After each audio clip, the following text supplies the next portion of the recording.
is a Bulldog radio podcast.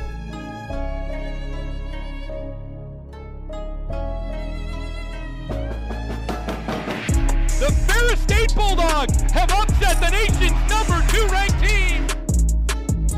Wide open! Taylor is going to take this one to the house! Touchdown Bulldogs!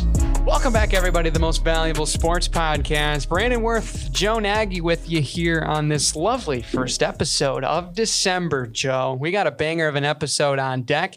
And for the faithful that have been with us all year long, many of you probably have already opened your Spotify Wrapped or your Apple Music preview. We got ours for the podcast. Let me tell you what. Apple Music has a preview. Yeah, they do. It's like a replay, like a year Wish replay version. Yeah, pretty much. It's not the same thing. It's the off-brand, but it's the same kind of thing. But anyways, you guys are awesome. We saw some of the statistics. 82 of you out there claim us as your favorite podcast. To you 82, I send you a heart emoji via audio medium. Top 10 podcast for 212 people. Ooh, that's Ain't pretty that sweet. insane, eh? You know how many minutes we've recorded this year, Joe? Let me pull it up. Let me pull the Jamie real quick. Almost 3,000. We are 29 minutes off of recording 3,000 minutes of content. That's incredible. And even look at that. That's more than 92% of other creators in the sports category. We're putting out the work for you guys. Dude, we're blessed, We're blessed with great fans. Yeah, I mean, Who would have thought, Brandon, that 3 years ago, when two little college freshmen decided to make a podcast, that we'd be seeing 91% up growth in followers, 212 fans with top 10 podcasts and even more. That's insane to me to think. That is absolutely crazy insane stuff. I mean, 7 countries also that we got listening to. Yeah, 7 different countries. So international, that's pretty sweet. I mean, there was so many. So we're celebrities is all I'm saying. We're celebrities. So if you want our autograph, we'll be available at this location this day. Maybe we can wrap that into an NIL deal for me. Thanks, I'm sure Joe. Big Rapids has a P.O. box somewhere. Can we put that on the invoice maybe? I'm guessing Bulldog Radio probably has a P.O. box. Sure, they'll spot us, right? Yeah, you'd think so. But yeah, let's get into the episode. Yeah, for sure. We got a great episode on deck. We'll be previewing Anchorbone Part 2 going down for the regional title this weekend, as well as the pre-main event going on tonight. If you're listening, and you would have missed if you're listening to this on Friday, Grand Valley's coming to town for women's and men's basketball right now. So we'll preview all that as well. It's Final Four day for Ferris women's soccer. We'll talk the things they need to do. Win or go home, baby. Yeah, to beat Westchester. So that's going to be cool. Ice hockey is going to be on the road. They're taking on the Mavericks in a big matchup over Mankato. But first, we have a great interview. Dan Hardesty, Danae Feldpausch sat down with us to recap the cross-country season and the wild ending it had over in Kenosha, as well as the season as a whole. A lot of great things, a lot of great insight from those two, Joe. For sure. Really great interview with them, too. So without further ado, let's swing it to the interview. Now joined in studio, Ferris State cross-country athletes, Danae Feldpausch, Dan Hardesty back in studio. Welcome, you guys. Thanks for having us. Yeah, thanks for having us. Thanks for coming on, you guys. First question for you. Season just got wrapped up, a little bit lengthy, more of a season. Kind of how was that for you guys to deal with that, just with the change of, training and getting ready for each week? Yeah, I mean, last year I didn't really have a season, so it kind of got cut short. So this year it honestly felt fine just having it felt regular to me because this was, I guess, my first full season. I did hit that one point a couple of weeks ago where I felt really tired, but then after about a week it felt like I was just right back into it. So I think it definitely plays a factor. I think it's an extra 2 or so weeks, and just another 2 weeks of training can be a lot, especially it takes a toll on your body. And it's Michigan, let's face it. It gets cold fast, and running outside in the winter is not necessarily the most fun thing you want to do at the end of the season. Yeah, I can second that. And especially for our last race at the regional meet over in Kenosha, it was a whopping 4 degrees, feel like, when the gun went off. Now, I've obviously laid out my displeasure on the show, but how did you guys feel running in that weather and being just so cold up to the starting line, and then the gun goes off, and then you just got to race from there? Definitely not ideal, I would say, but no race is ideal. There's always something going on, and if it's the cold that day, it's the cold. I mean, it's not fun, but everyone does it, so might as well. Literally when we stepped out of the vans, just when we got there, my entire body went numb. and I was like, Stink, I really hope this isn't like that during the race. Like even during our warm up, I was literally shaking my arms, like shaking my hands, just trying to do anything to wake up my body. Which luckily the last like mile of our warm up, I started to feel something, but yeah, the first mile of the race, when I actually started the race, my body was still completely numb. And especially, I mean, looking at the negatives, there's stuff to talk about, but what were some positives from that race that you guys can really carry on over, especially going into indoor, and just positives from the season that you look back on? I just think that just getting another season of training in is always a good thing. The more base you have, the better you're going to be. And it definitely taught us a lot about who we are as a team. And it definitely showed us that we're better than we think we are. And we want to go out there and prove that to everyone in the GLIAC. Yeah, this season was honestly like a hype up season. I feel like our girls team, we just progressively every race got better. Even like throughout the season, we got more and more pack running. Like we kept adding people to the pack. And then even this last race, we had like a solid 5 of us running together, like, or even like really close together. And it's just, it just really is so exciting to see that when you're all just at the same level and just pushing each other. Yeah, and I can 100% agree that both programs have done an amazing job. And I know it really makes me feel great. And I know for both of you two on each side, it feels great as well. But I mean, really building a lot to get here, a lot to do over the summer in training, as well as having a lot of freshmen step up on both sides. Just talk about the chemistry that you guys have had from your perspective with each respective team and just the overall team performances throughout the year. I think it's the best group of guys that we've had in a while. We all really appreciate each other and we play to each other's strengths. And if someone has a bad day, there's 3 guys to step up, and that's really valuable, especially in a team sport like cross country where every guy counts.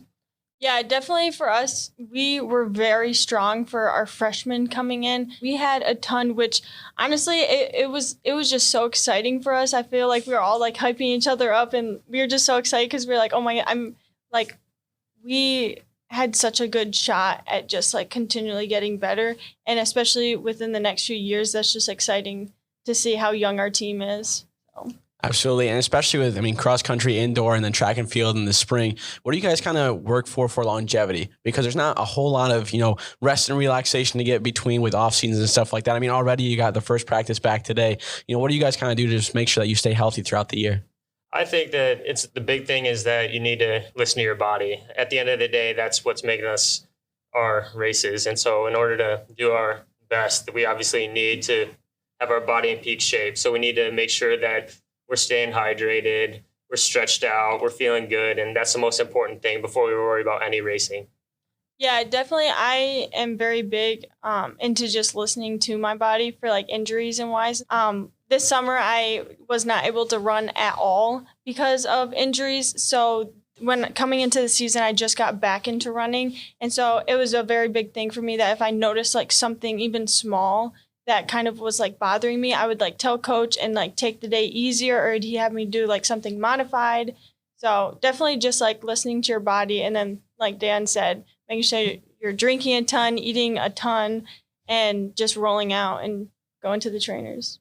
Yeah, and when it comes to running, it's such a monotonous sport, but there's so much differences that people can have in preparation and training and those things. What are some of the things that you guys have that you really like to go into your routine, hammer down, and really make your own routine as it goes on?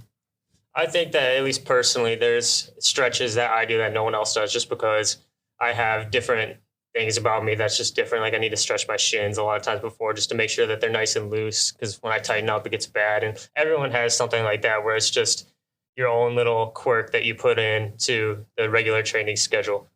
Yeah, I'm definitely big on sleep. So I try to at least get 7 to 8 hours of sleep, like at the least every single night.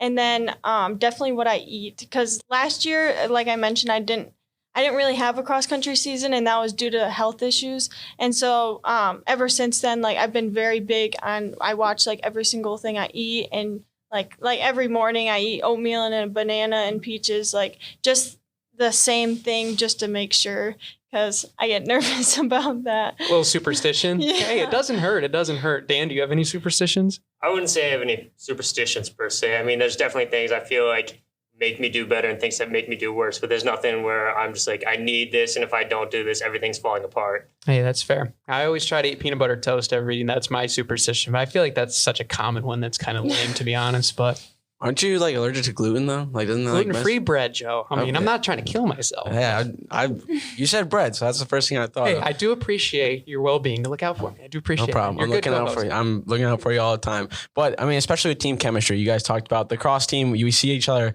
all the time, and especially for me, I see you guys out on campus and stuff at the Rock or at the Quad or something.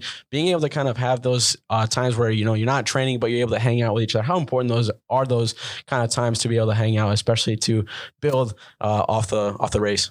I think that's where the team starts, because at the end of the day, we're all racing together every race. And to do our best, we need to count on each other and know that everyone's going to have our backs. So we need to make sure that we have each other's backs by being there outside of just running, because when you do everything together, you race together. And that's the best way to do it.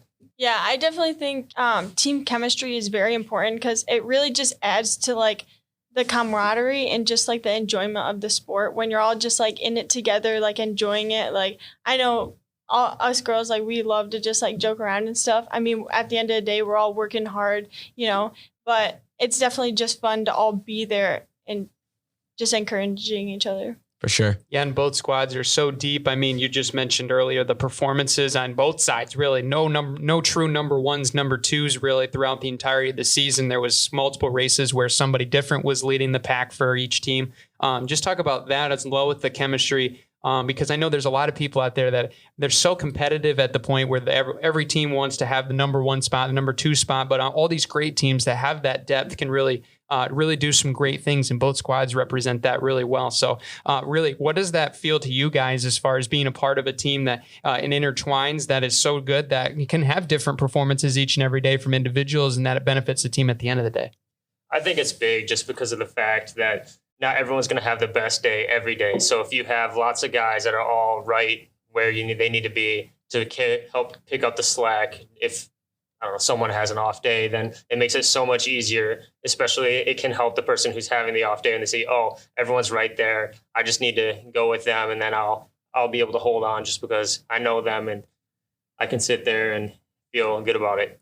Yeah, I definitely think it's just great having like so many people that can run fast, because I know like, for example, Whitney, she's a freshman and she led quite a few races, and it was like we would constantly just like hype her up, and then like I know like Hannah Brock beat her one time, but we'd all like hype her up too, and it's just like the constant just continually hyping each other up, and then as like people get faster, we're all just continually like moving up with them. Yeah. So beneficial at the end of the day, regardless for the team. Absolutely. Yeah, it's iron sharpens iron is really what it is. But last question for you both. We asked you this last time, Dan, but then you'll get another chance, or you'll get your first chance at it. What's your guys' favorite thing about being a Ferris State Bulldog?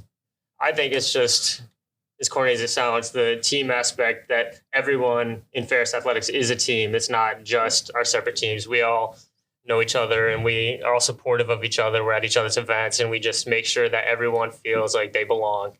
Yeah, literally when I came to Ferris, instantly within the first week, I felt like I belonged. Like, it felt like I lived here my entire life, honestly.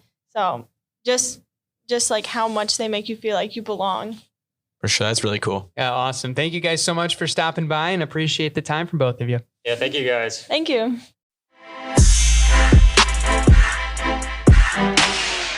Once again, a big thanks to Danae and Dan for coming on the show. Really great to have them on. Get some insight. Always awesome to have some athletes come on into the mics and just kind of talk shop a little bit, which is really good. But without further ado, we'll hop into the Ferris State Sports Report. Got some big games coming up this weekend. We're going to start in the hardwood. Women's basketball and men's basketball are in action tonight against the Lakers coming into town. Brandon, it's a big one. Starting off GLIAC play, we had some pretty good preseason performances from both teams, but this is really when it all comes down to it. Lakers are a good opponent, and we can't wait to see them come into Wink Arena, and we'll serve them a loss. Yeah, a date against Allendale finds itself on our schedule more oftentimes than I think that the GLIAC would like, just because the fact is there's so much attention with these two teams that these games just get absolutely incredible. I can't wait to see the stands filled with fans tonight. Hopefully have the new video boards firing up. It's going to be an experience and a half this evening, and it's going to be fun. I'll be on the socials. Joe will be on the social. So if you don't happen to make it, you can go hop on the Ferris State women's and men's basketball Twitter accounts. You can hear all of Joe's great tweets. And by the way, he had one that went viral last weekend for one man named Brady Rose having a big play. Joe, what did you call him? I call him a short king. Short King is his name. I got the okay from our boss. So yes, we'll it is. That. So, but I didn't just toss it out there willy-nilly. Yeah. So, hey, if you're hearing about a guy named Short King, it's Brady Rose, and that man played a heck of a game last week. What a Look game. forward to seeing that against Grand Valley this weekend. We'll cover that here in just a minute. But GLIAC opener rivalry night on deck here at Wink Arena. It's going to be a fun matchup for sure. And I think really when it comes down to it, it's going to be a fantastic game. We know both these teams are high ranked in the preseason polls here. But I think the biggest thing that this game is going to come down to so far, really based on how these two teams have played, for Ferris, obviously for us, we're going to make sure we have to keep the turnovers down. That's going to be huge for us. We've played well when we play clean. We know we can really do a great job of being able to score the basketball a lot more than a lot of our teams. We are very gritty defensively. We can beat every team on the boards. Just being able to transition and turn those opportunities into points is going to be crucial for the contest. I mean, really, when you look at it, Grand Valley is going to be a tough team to beat. They have a lot of great skill position players all the way around the perimeter, a couple threats inside as well. But so they're going to throw a lot of different things at us. Obviously, it's early in the season, so a lot of the information that you have from last season might carry over partially, but it's not all going to carry over. It is a much different team. So, but the biggest thing so far we've seen from this team right now, they're 3-4 on the season. Grand Valley is they're averaging just under 80 points a game. So I would expect to see probably a high scoring affair between us and them. But they're definitely going to be a team that's going to really, they're going to try to really put their will to be able to shoot the basketball well. They're not as necessarily as heavy of a rebounding team. They average about 32.9 per game. They are going to probably try to go out and run like we do. Obviously, we haven't really watched like how they've played this year overall. I haven't got a chance to look at any film, but they're definitely a pretty solid shooting team. They were all right defensively. I know that they would like to make this probably a much more high scoring affair than probably we would like, because we can slow the tempo down and really give them a lot to do as far as set pieces when we can set those up cleanly. So I think it's going to be a really interesting game. I mean, right now, I think we're going in playing our best basketball, and I think really the wins last week are going to carry over because it's the process. Even though it was a tournament against some different non-conference opponents, you can take all those positives, and hopefully we have a big amount of scoring across the board like we saw last week, Joe, with a lot of these guys. It's a really deep team offensively, and anybody can fill it on any given night. Yeah, and that's one thing that you're really going to be looking forward to for this game is just production from all the way around the floor. I think you're going to see a lot of outside shooting from Ethan Erickson and Ben Davidson. They're going to pick it up. I think you're going to see a lot of inside work with Veas as well as Delapo and Solomon. You'll see some production from those two guys. But the one thing I'm really excited for is how Bingham and some of the players coming off the bench are going to play, because I think that's going to be the main difference, is that if we got guys out there for the starters that aren't kind of picking up a little bit, how are we going to react and how are we going to come off when we need some guys to provide a spark coming off the bench? It's going to be an exciting game, to honestly, because, we usually don't see Grand Valley this early in the season. We have a couple of games in GLIAC play under our belt so far, and then we go either to Allendale to start it off with these guys. But I'm pretty excited regardless, because, you'll see the Grzoulas brothers battling out, which was really cool to see last year. Very cool. And it's always a good time for a rivalry game, because you'll see a rocking crowd and Wink, and that's going to be the biggest thing, because when that place is rocking, it gets loud, it gets crazy, and the atmosphere in there is going to be unmatched. Absolutely. Some guys to watch out for. Obviously, Marius Grzoulas for the Lakers going up against Vance is going to be a matchup everyone remembers and is looking forward to once again. Luke Tolliver's a really good shooter for Grand Valley. He's averaging just over 52% so far from the field, almost 49 from three-point range. He's been knocking down a lot of deep shots as well.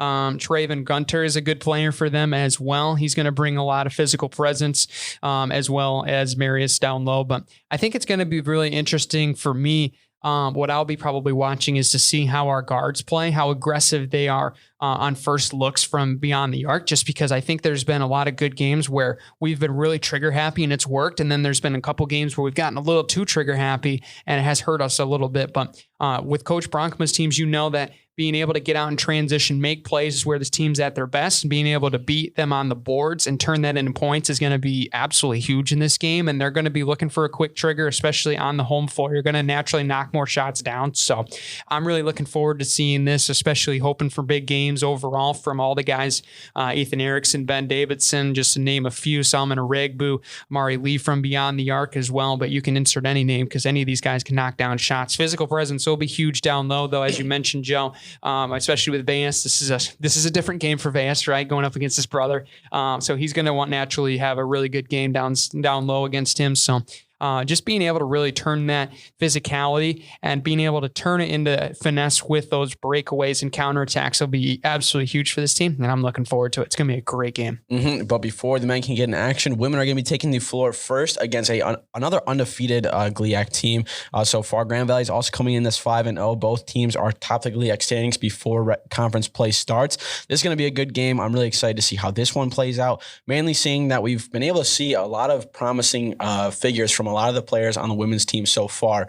Although Grand Valley has been able to get some pretty big wins against some pretty good teams so far. Last year, they were ranked, 2-1 for the majority of the season. Able to upset them in the GLIAC championships was a really big thing for us. But I think still you're going to see a very good game between the two. I expect Mallory to kind of really pick it up, I feel like, with her ability to really move the ball around on the floor. I think you're going to see Kenzie Bowers kind of take over a little bit, and I think you're going to see Chloe Idoni really become a presence down low, which is going to be the big thing. But Grand Valley, I'm trying to see who they've played so far.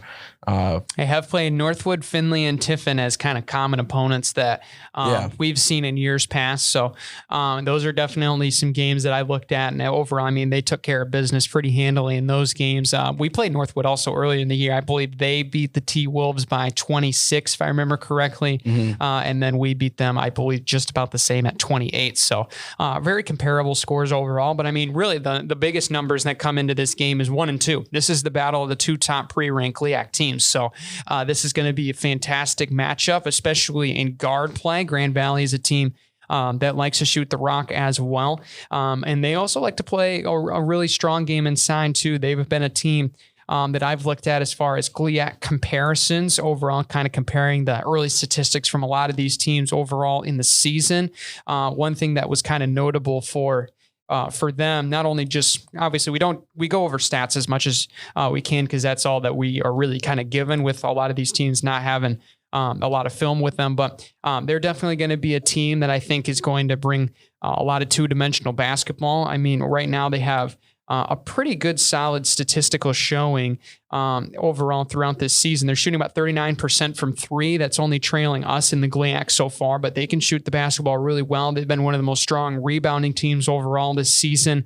And I think the biggest thing for them too, I think they're leading right now in net efficiency, which some people might not know what that necessarily is, but basically in a nutshell, they are playing the cleanest, best basketball out of anybody in the GLIAC, to say the least. So, but I think we're right behind them. I think that we can really do things the right way. I think Coach Westendorf's team has enough depth. They have enough ways to score the basketball and kind of neutralize that inside-outside threat that Grand Valley brings in the athleticism. So I'm really excited to see what this team can do, coming off of a big win against Grace Christian last week, and carry all that process over and put it on the hardwood this week, and hopefully take down GV in the pre-main event, I should say.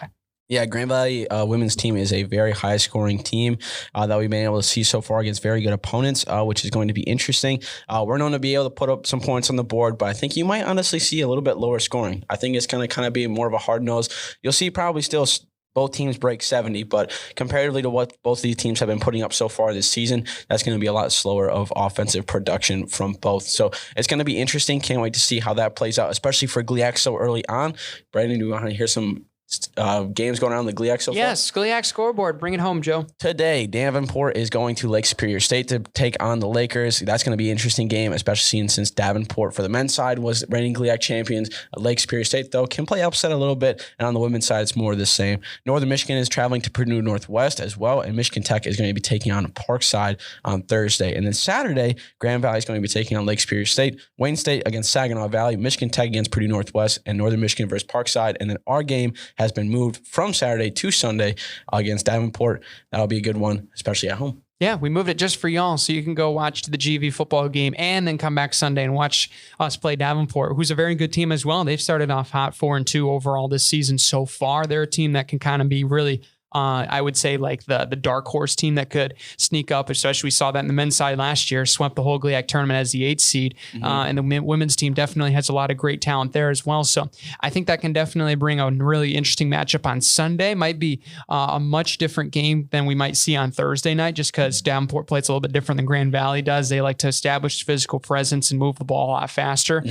So you might see a little bit more team ball than ISO ball, as you would see probably more in this GV Ferris game on Thursday. But it's going to be electrifying. It's going to be fun to watch both of those teams. And it's going to be really interesting to follow along. And all the information on FerrisStateBulldogs.com. And we'll see how this team plays going over this weekend. Going to be fun. Absolutely. Cannot wait for the basketball season to get going, especially with GLIACs, because honestly, the GLIAC is probably one of the best conferences, if not the best, for college athletics as a whole. Speaking of some really premier sports going on, women's soccer is in the Final Four tonight. It's going to be kicking it off against Westchester, a very solid team that we're going to be playing. It's 1 versus 4. Westchester, I think, is 26-1 or something like that. They have not lost so far. One tie. But our team, we've been playing underdog and upset all season long. So it's going to be an interesting one. They're in Seattle. It's a really cool venue so far. I think you're going to see more of what we've been able to do, really transitioning well into the offense from the defense is going to be able to get us some of those really good chances, especially with a offense that's explosive as Westchester. You're going to see a lot of chances, and just making sure that we can stay controlled in our defensive zone and using those quick passes up the middle and around the side to really give Zamborini and Brindley and those girls chances to really get some open looks is going to be big, and it's just going to be the transitions that are going to be able to win us this game. But Westchester is also a very good defensive team as well as a very good offensive team. So it's going to be a very hard test. I don't think you're going to see more than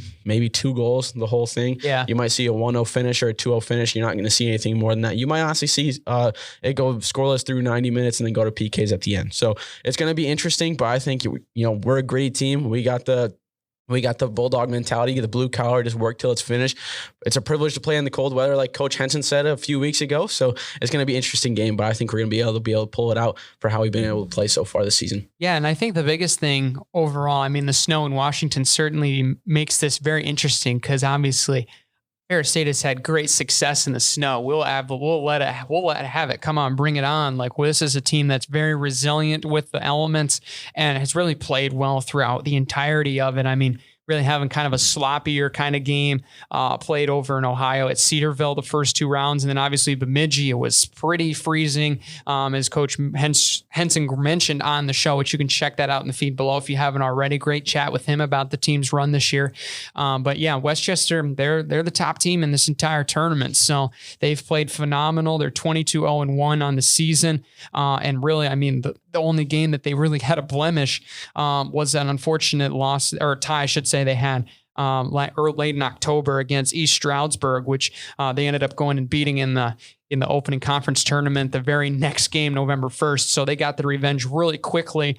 But yeah, they've definitely had an interesting element of far as how they like to play. They like to play in these gritty, slower games. They're not a team that's going to blow you out 8-0. They're going to be a team that likes to have possession. They like to have quality chances. But it's something that we've really improved on as well over the last couple of games. We've really kind of adapted that game where we like to turn it into a track meet sometimes. And that's where we got a lot of these 3-4-0 games. I'm certain that Westchester is going to have a definite focus going into this game of trying to slow us down offensively. But I mean, you look at all these teams that we've taken down, they've been teams that have played a lot in these kind of slower, closer games. And right now we're doing a great job of being able to keep that energy up. And I mean, especially with all of our talented players, a couple of them getting all region honors already. So shout out to them, Nikki May, Lindsay Cole as well. It's Isabel Zamborini, those three that got named. So shout out to them. Slow clap for them as well. It's going to be a great game. I'm really looking forward to seeing how it goes about. And I think this is going to be a game where how we establish our offense is where I'm going to be watching this game. I know Coach Henson's been doing a great job of putting together a game plan to dissect their defense. They're a really good defense. I'm pretty sure they've only allowed one goal throughout, I believe, the last 14 games, I want to say, at least going into October. They've only allowed 2 goals since October 1st. So that is a definite stat to look at as far as defensively. I know you mentioned, Joe, this defense is really, really good, and they've shown it year in and year out. But overall, we found a way. We've found a way to be able to score, especially on set pieces and especially from long range. We've seen over the last couple of games. And even if we need to, we can play these deadlock close games in because our PK team's hot right now. And they're ready for that test if it does come down to a 0-0 all the way through extra time and into PKs. We've been able to win that time, so we have confidence we can do it again. And I think Daria Mosalai is going to have a breakout for these 2 games, especially if it comes down to it. She's been locked down between the pipes so far this whole season. I mean, finishing out the season, she gets the shutout record, right? Shutout record, clean sheet record. Complete shutout record. She had most shutouts in a single season last year, so 20, I believe, yeah. 20, something like that. So she's only a sophomore. Only a sophomore, by the way. So it's light work on that side. So it's going to be interesting. Hopefully we can get the win, be able to play for the national championship, the big dance. But we got to make it through the top team in the Final Four first, which I think we can do, Brandon. Yeah, it's going to be interesting. If we win this game, the road does get easier. While there's 2 other good teams on the other side of the bracket. It's just 2-3, I mean, the other 2 teams across the bracket are very good teams as well. But this is the number 1 team. This is the top tier, grand tier team overall in Division 2. So for sure, we're ready for the challenge. And if anybody's going to beat us, hey, the Cinderella team is the one that you want in that game. So it's going to be super fun right now. And I mean, this team, look how far they've come, Joe. I mean, 12-5-7 at this point right now this year. And earlier this season, they had a losing record, I believe, through the first 7 games. This is really just a testament to how this team has really been resilient and have battled back the entirety of this whole year and have played phenomenal soccer the last month at least. And I think they're ready to keep this season going because, I mean, they look more motivated than I've seen them all year right now. And I mean, they're enjoying this experience in Seattle, as you should for a Final Four team. I just really looking forward to see how they play this weekend. So it's going to be fun. That game starting on Thursday. So we'll break it down for you next week, all that action, including maybe a national championship episode, potentially, knock on wood. So we'll see how far they go overall this weekend. Tough test. We'll see how we can grind. Dogs. 1-3-2. That's all I gotta say. 1-3-2 to start the season. Now we're in the Final Four. So man, is pretty sick. Anything's possible, folks. Anything is, and we're very excited to see what goes on. Brandon, what should we talk about next? All right, let's do it. Go to football. Yeah, just a little bit of a game going on. Just a little bit. Gonna be heading down to Allendale on Saturday. Division II Super Regional Final against the Lakers. Rematch of the Anchor Bone that we lost in earlier. But hey, we got a chance to play upset here, really spoil some dinner for these Lakers coming in. So I think we're gonna be able to do it, Brandon. It's gonna be a big game. It's huge, 1 versus 2 in the region. Arguably the hardest region. I think whoever wins this game probably wins it all, most likely. If you really look at where the other regions are set up, we were talking a little bit about it over kind of before the podcast started about how weird the setups are for the brackets when you really look down to it for regions and stuff like that. But just looking at this game, Brandon, defense has just got to roll and offense got to pick up where it left off about 2 weeks ago against Davenport. Yeah, Coach Anise brought up a really good, interesting thing in the press conference last week, which we'll get to in a minute with the bracket situation. But the number one thing when you're playing Grand Valley is they're a team that they make big plays. They do just that. And their defense has been one of the best I've ever seen. so far this year. They limited us to 21 in the game earlier this year. Granted, our defense is one of the best in the country as well. So I think this is a really interesting game as far as how high-powered defensively. Grand Valley's the best statistic defense we've seen. I know that our defense is definitely top tier, and it's not even questionable. I think personally they're the number one defense in Grand Valley's too, but obviously they're going to take my bias and kind of cancel my word for it. But I believe what I believe. So, but I think this is going to be a We are better. I ain't gonna lie. No, Like, I think our defense is better. Statistically, Grand Valley has the best defense over the last couple of years, I want to say, probably taking out Northwest Missouri State, who's been the number one defense probably program wide the last 10 years, you could say as a whole, they've been the best defense, and they really gave Grand Valley fits the last week. I mean, GV had to escape in the last 5 minutes with a touchdown to win 13-8 in that game. And I think that really kind of showed that they are a very defense reliant team. They like to make plays on offense, but that sounds really familiar, Joe. I mean, that's what we do. We like to make plays on offense and let our defense take care of the rest. And really the biggest thing earlier this year when we played them in that 22-21 loss was they took away our rushing attack. That really kind of made us one-dimensional, which really helped them defensively scheme-wise. But I think when you saw that rushing attack really getting really well, especially on one of those scoring drives, I think that really can really provide a big spark for us. Like Marcus Taylor had that 30-yard touchdown run they had. That was big time. In the second quarter. And from there, that started a 2 straight touchdown game.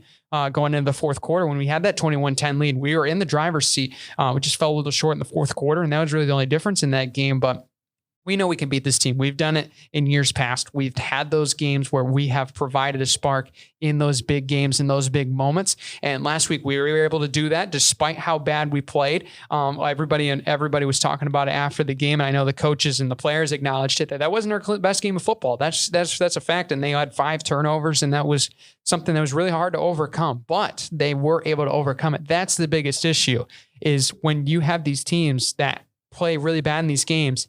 What our team does really best is we throw that game out. We make the adjustments and we play our best game the next game. And that's what's really important, because that's going to be crucial to move on in these postseason games. Because really right now we're in a great position with what our bracket is standing. If we beat this team, who is the number one team in the country right now, theoretically, Joe, just like soccer, this gets better, easier down the road statistically. We talked about that too, is if you look at where basically the Elite Eight are at right now, you have Angelo State and Colorado School of Mines. Whoever wins that is going to be playing the winner of Grand Valley and us. And both of these teams, if you look at their regions so far, have not been playing as tough of a region when you look at standings before the playoffs started. Angelo State has beaten Bemidji State Bemidji State so far. Bemidji State was 10, 20, somewhere around there in that area with rankings. Once the season ended, I don't even think they were in the top 25, were they? They were in the D2 football number 19 spot earlier this year, but I don't believe they're on the AFCA poll. I don't think so. I don't think the Beavers were on there. Yeah, I don't believe so either. Yeah, they don't have any team in the top 10, I believe. In the AFCA poll. They do in the D2 football. It's because they have Colorado School of Mines as well as Angelo State. But outside of those two teams, the rest of them, the next best team was Minnesota State at 13, and they lost in the second round. So I don't think they have anybody left as far. And in the AFCA, the School of Mines barely snuck in at 10. So they definitely had a different view on a lot of these teams overall in this region. So I think it'll be interesting that we have the reseeding format. But I mean, our region, absolutely ridiculous, man. It is insane to me that we have this much talent in one bracket corner, one quadrant, one region. It's crazy. This is insane. You got Grand Valley, who's number 1 overall ranked. Mm-hmm. You have Ouachita Baptist, who was number 3. Yep, number 3. Pittsburgh State was number 4 going into this game. They were ranked higher than us in one of the polls at number 5. And I mean, we're the defending national champions at number 5. That's a tough task as regardless. And then Northwest Missouri, which I believe, if I remember correctly, number 8 and number 10 in each poll respectively. And then Davenport was, I believe, we had Indy too. Indy as well was 13, and then Davenport was 20. Yeah, which is absolutely crazy. So if you have every single person in this region was ranked, and when you look at the other sides, I mean, New Haven wasn't ranked at the end. I think Notre Dame was, maybe. Were they? I don't think they actually were. I don't think so. They were either. barely tied for 24th. Tied for 24th. And other than that, you didn't have Slippery Rock in the top 25 either. You didn't have New Haven in there. And you look at the other side. I mean, Winona State didn't have anybody in there. CSU Pueblo was almost in there as well. Wayne State barely squeaked it in. But you look at a lot of these other regions, you don't see as much of a heavy presence in the top 24 or the top 25 like you do with our region. So it's a little bit interesting to see. I knew, especially when these rankings came out and kind of what the whole thing was, whoever was going to come out of this region, or specifically the region that we're in, is probably going to be the winners of the whole thing. Yeah. But it's going to be interesting to see now, especially with the reseeding after these games and it's the Final Four, what it's going to play out for who's going to get. Because if Angelo State wins, statistically, they should be number one. If we upset Grand Valley and we go into it, Angelo State should be number one. We'll probably get number two. But when you look at especially who we've played over in the regions and who's in our regions that we were able to beat out, there's an argument. We should be number one. There's an argument, yeah. So it's really just going to be the difference of who's going to be hosting and who's going to be traveling. And when it comes to postseason and stuff like that, that's going to be kind of that's a pretty huge factor about what it's going to be. So yeah, I think when you look at our region, and especially watching the game last week, Pittsburgh State was not playing like a 3 seed. Not even close. No. They were a top 2 seed and they're probably not 2. And that's just the crazy thing is you have these talented teams all in one bracket together. And here's the biggest thing I could put. If you compare the number 3 seeds across the board, Pittsburgh State was number 4. Who was the other the other 3 seeds in the other 4 regions, Joe? Hold on. Let me pull it up. I believe one of them was Assurance. That one sounds Assumption, Assumption was one of them.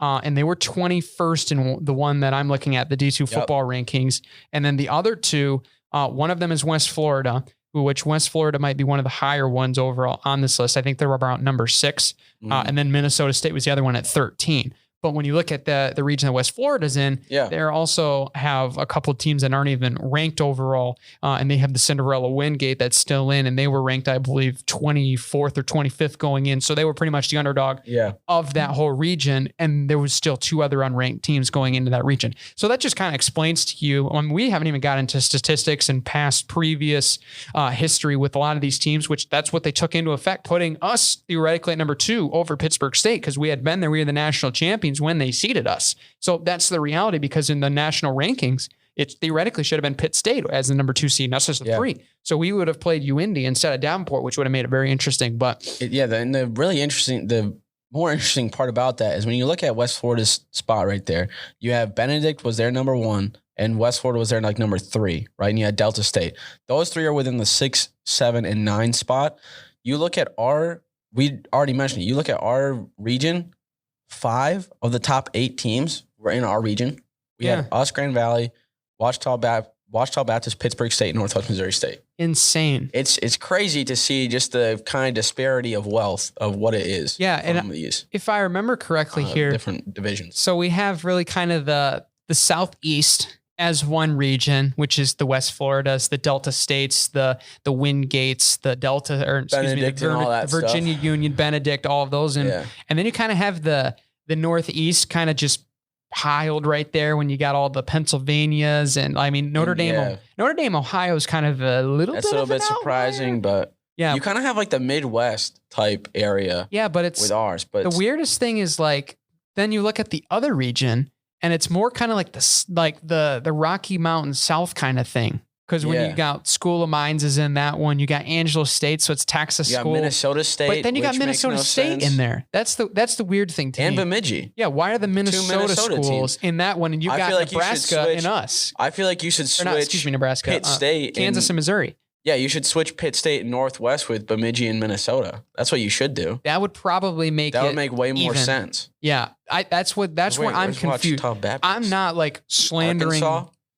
Why are they in our thing? That's what I'm saying. Why is this played out the way it is? I'm actually genuinely curious. I know they put it together geographically, but what gives Northwest Missouri State in the same over in our region, especially since they're a top 10 unranked team in this tournament, as opposed to down in the other region where you have these other teams like the Wayne State, Nebraskas, and all these other schools like Minnesota State and Bemidji then that aren't in that spot. Like to me, it would definitely make sense if they put Bemidji in ours, and they would move over like a Northwest Missouri State.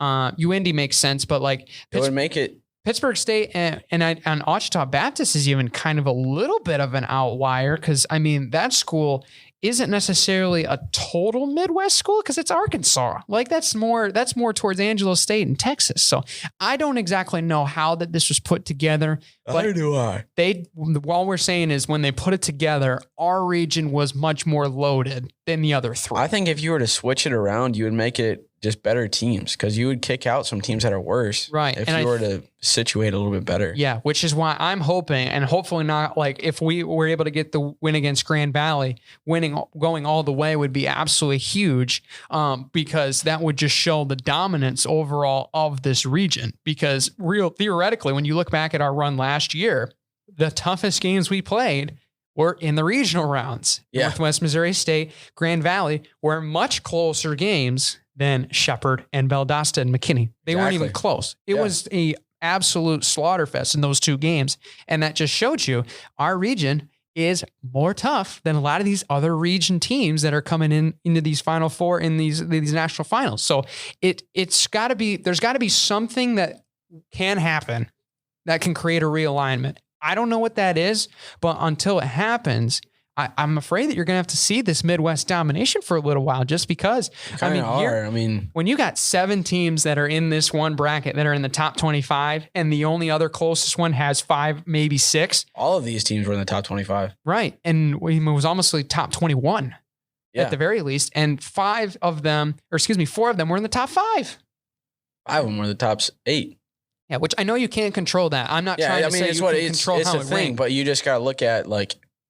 Yeah, but when it comes to like they say Shepherd basically had a cakewalk is what it is. Shepherd and like the West Florida basically had a cakewalk throughout this whole thing. A little bit. If you look at where it was a tough game, but if you look basically the talent, some of these regions are cakewalks compared to, walking through the fire and the flames of the region that we're in. Right, which can be a benefit for us. We showed it last year. We can play our best and then roll it over. Everybody. It didn't really matter, but it's still just unfortunate because you go into it and you have some of these teams who are playing a lot worse teams, especially as it goes on to the point where you get to the super region where West Florida is playing in Wingate, who was not even in the top 20 or was flirting with not being in the top 25. Yeah. So what did you need? Oh, I was just about to, tell Jamie where to go on the screen. Oh, sorry. I'm not trying to overrule you. You're good. I'm pointing at the screen because I'm doing some math. Pull it up, please, Jamie. Yeah, Jamie, pull that up, please. 8 total points, the difference in those second round games from our region. The other top left one, which would be the Northeastern theoretical was like about 16. And then you look at the other two that they make the theoretical, the South and then the Rocky Mountain, whatever you want to call it. The games were not close in some of those other games. And it's just scored 2 scores almost for most of them. Yeah, and especially for those other ones, they had at least 3 out of 4 of the still ranked teams left, and one had all 4 in that Rocky Mountain West kind of region. So yeah.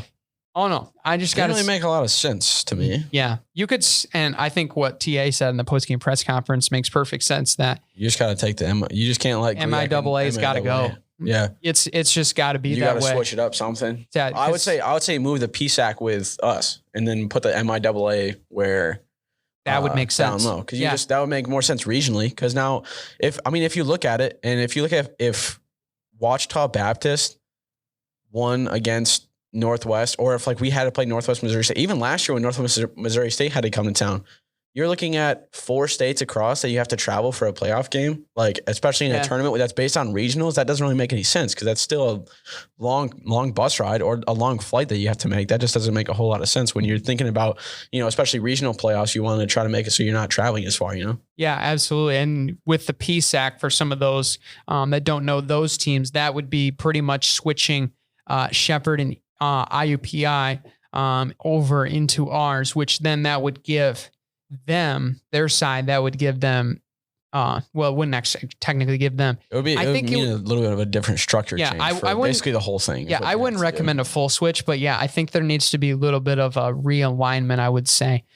Because like you have these other schools in there too, like I think like you look at a lot of these other teams And like, it just regionally doesn't like Minnesota should not be in the same region as a lot of these teams from Colorado and Texas.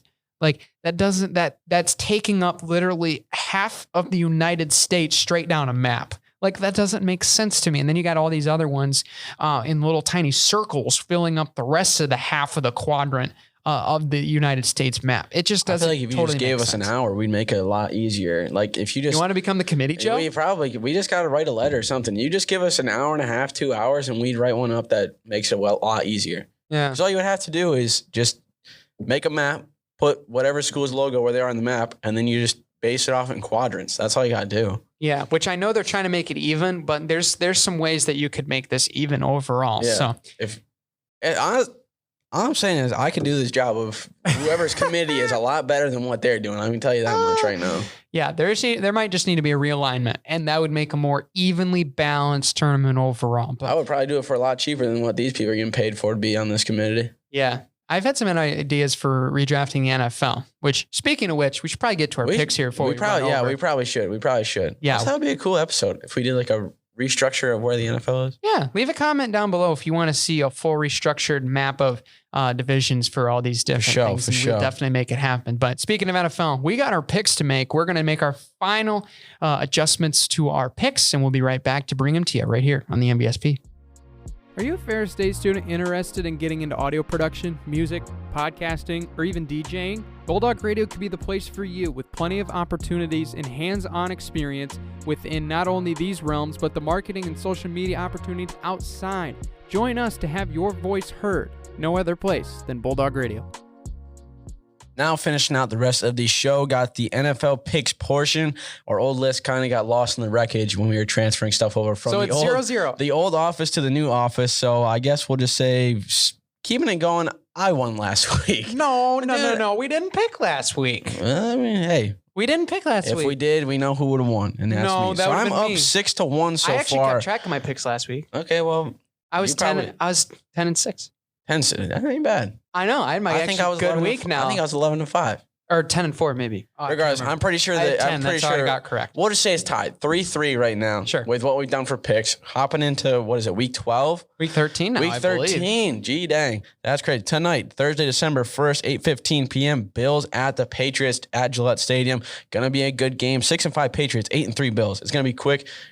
Quick little explanation. Choose your pick. Choose your score. Yeah, we went a little over on the Ferris Sports Pro. We do apologize, so we'll speed this up here. I'll make it quick. I'm going with Josh Allen and the Bills. Yes, Despite being at Gillette, I love the way they played last week against the Lions. And as much as I liked how the Lions will play, I think the Bills are in a good position right now. This is going to be a lower game than you probably think. I'm going to go 24-21 in favor of Bills Mafia.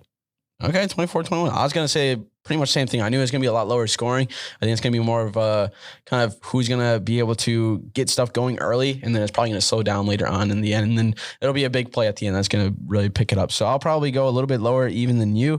I'll say 17-21 Bills. Okay, there you go. Next game, Steelers at the Falcons. This is a tough one, Joe. This one's a little bit different because I'm not really sure who I want to pick here. Steelers are not looking super hot, 4-7. I'm still not a huge fan of Kenny Pickett. I knew, especially with what he was able to do last week, wasn't super hot. Falcons, though, same thing. I'm not really sold on them either. I'm going to say Falcons just because I got a feeling about it. They're going to win 14-10. Ooh, okay. I'm going to play contrarian here, and I'm going to go with Pittsburgh, and here's why. We saw a good game on the ground last week from Najee Harris. I think that's going to carry over against Atlanta, especially in the Dome. They have not done a great job of containing the run in the Dome. But I think this is going to be a tough matchup for them, especially because they were on the road last week. And that can take a lot out of you, these tough road wins. But I think this is going to be a good, really good, sneaky game. I think the Steelers will find a way somehow. Kenny Pickett's just got to play clean, let the ball go into playmakers' hands, and I think they'll be okay. Steelers win 21-17 over the Falcons. Solid choice. There you go. Next game. Ravens hosting the Broncos. I'm sorry I laughed already. They finally got taken at prime time. They finally got taken at prime time. I think if you choose Broncos here, you're insane. It's going to be Ravens by 2 scores, 28-17. Until the Broncos score more than 18 points, I think the Ravens win by 28. And that's by being 28. nice. Dang. No, I'm just kidding. Not by. I'll pick a score that's pretty relevantly high. I'm going to say they win 35-13. I think they blow them out. I think the Ravens need to get back on track, bro. Yeah, they really have to. Broncos are not. Expect a pretty good game from Lamar. I think he's going to have a big performance fantasy-wise. So watch out for that one. Next game on deck, Packers versus Bears. Woo! A little bit of NFC North action. 4-8 Packers, 3-9 Bears. Who would have thought the Lions would have been up top both of these teams at the start of the season? But for me, I think I'm going to go Bears. Justin Fields has been killing it lately. I think especially with kind of the things going on. Because what is it? Jordan Love's getting the start this week, right? Rodgers says he's ready. Rodgers says he's ready. We'll take that with a grain of salt, though. Yeah, that's true. So you might see a little bit of Jordan Love in this game, but Justin Fields has been killing it so far with rushing attack and stuff like that. So Bears are going to win this one. I'm going to say 18-15. Wow, that's an interesting selection. I'm going to go with cheese on this one. I think Rodgers will play in this game. And when he has been on the field at Soldier Field, he has dominated the Bears. I don't anticipate that changing yet. I will make a side prediction. If he does lose this game and the Packers win out, that he might hang it up, just as a crazy thought. But I think he doesn't rule the NFC North anymore. Is that the golden ticket to get him out of here? I don't know. The Bears had a really good rushing attack last week, but the Packers defense, they really played better, I think, than a lot of people thought against Philadelphia, especially kind of later in the game when Jordan Love was in the game. Obviously, they still lost pretty big, but I think their defense will carry that over a little bit against the Bears. They'll have a lot more confidence. I think they're going to win this game. And a close one, I'm going to say 27-24. They beat the Bears at Chicago. Close one. Interesting. Blue Kool-Aid, baby. Blue Kool-Aid. The Lions are going to beat the Jaguars, and here is why this offense might be getting J-Mo back. And boy, oh boy, if they do, you're going to see some of the most schematic glory that you have seen with Ben Johnson all year long. You think he's been good this year so far and helped us be in all these games. Just wait till what they can do against that Jaguars defense. I'm going to be at this game, and I hope the Lions win by 14 points. Let's go, baby. Come on. Go. Give me the Lions 28-14. 28-14. I'm going big. 28-14. I got to be. I'm going to the game. Obviously, I got to go big. True. Obviously, Lions are killing it right now. Aiden Hutchinson's really coming to fruition. He was a little bit spotty throughout the first part of the season. I was kind of really nervous about that, but he's really been picking it up. Kirby Joseph, guy's a dog. And then especially if J-Mo's coming back. Even so, I think you're going to see a lot of production from those new tight ends coming in, especially Chark kind of getting a little bit of breakout with a touchdown, as well as Amon-Ra St. Brown's going to keep it going. And if J-Mo's back, I think that's just going to make the three-headed monster of our wide receiver core that much scarier. So Lions are going to win this one. I originally put 25-24 just because it's going to be close as the Lions. But I like that. I'm going to stop that and put it's going to be more of a blowout. I'm going to say 27-18. Let's go. Come on, Detroit. Hashtag one pride. Join in wherever you are. Anyway. Detroit grit. Next game. Browns. Watson is apparently making his debut, and why not against his former team, Houston, at the Texans, at their field. What you got, Brandon? Oh my gosh. Dude, I have a bad idea. You think Texans are going to win this one? Trap game. Texans, eh? I don't know why. I'm just going to go for it. This will probably be the one that loses me this bet this week, that I'll win more games. But this is the most... It's just written in stone, you know? It makes so much sense because the Browns are going to bench Brissett. The Texans have only won one game, which obviously that's not great, but they haven't played astronomically bad, I would say. I mean, they made a little bit of a climb there against the Dolphins and even banged up too a little bit later on in that game. This is a game where I think it's going to come down to Dameon Pierce. He's going to have to run for 150 yards. If he does, I think that this Browns defense is going to be very confused, and I think they're going to have trouble getting clicking going. We saw early practice videos. Watson and his receivers not necessarily on the same page as of yet. I'm going to take the Texans in a crazy game. I'll call my shot right now, 24-23 in an absolute barn burner. You'll be talking about this game for a week, or I will be catastrophically wrong, which doesn't hurt me whatsoever. You see what I did there, Joe? I see what you did there. I'm going to go Browns 24-14. Okay, there you go. Good pick. Next game, Vikings at the Jets. Other way around. Jets at the Vikings at Minnesota. Let's go. You going with the Vikings show? Yeah, I'm going to go Vikings. Justin Jefferson's been killing it. I just don't think the Jets have what it takes, especially kind of with what's going on. I mean, Zach Wilson thinks that he didn't let down his defense, even though he didn't even get anything going on the offensive side from last week. What about Mike White, though? Mike White, too. I don't know, man. He just was not Mike White might have had arguably the greatest performance of a backup of all time, but I just don't think you're going to be able to see that. I mean, Jets are 7-4. They're a little bit surprising this year, but I think Vikings are going to keep it rolling. Who did Vikings play last week? Sorry to cut off your exciting intro. No, you're good. I think the Vikings last week, didn't they play the... Oh my gosh, I'm literally drawing a blank. The Vikings played on Thanksgiving against the Patriots. That's who it was. They played the Patriots. Yeah, okay, that's what I thought. Yeah, and beat them in what was a controversial game. I think this will be a very non-controversial game. I'm going to go chalk here, even though I was thinking about the Jets for a second. Give me the Vikings in this one. I think they win by 7, 34-27 in Minnesota. I think this team is good enough to be 10-2, and they're finally showing it. And it's 1 o'clock Kirk Cousins, so watch out. Yeah. He's lights out when it's 1 o'clock. When it's not prime time, this guy turns into basically like he's prime time off prime time. Yeah, that's what he does. He's Super Bowl caliber quarterback when that goes down. Next game, one of the last 2 1 o'clock games, Commanders against Giants. Pretty even game so far from what we're seeing. I don't really know who I'm going to choose, but I'm just going to choose Giants just because I feel like it with Danny Dimes. No further elaboration. Giants are going to win 23-17. Oh, okay. I like the pick. I'll go contrarian. I'll pick the Commanders because they're the hottest team right now on the road. And I think this is a big game for them to keep their momentum going. And I think the Giants overall, they played really well defensively at the start of the season. They're starting to falter a little bit. And I think this is going to be a game where they get exposed a little bit, especially on the ground. I think Brian Robinson and Antonio Gibson are going to have a big day. I'm going to take the Commanders against the Giants. I think this is going to be a really low scoring game. I'm going to say, I think we haven't picked this one yet. 21-17.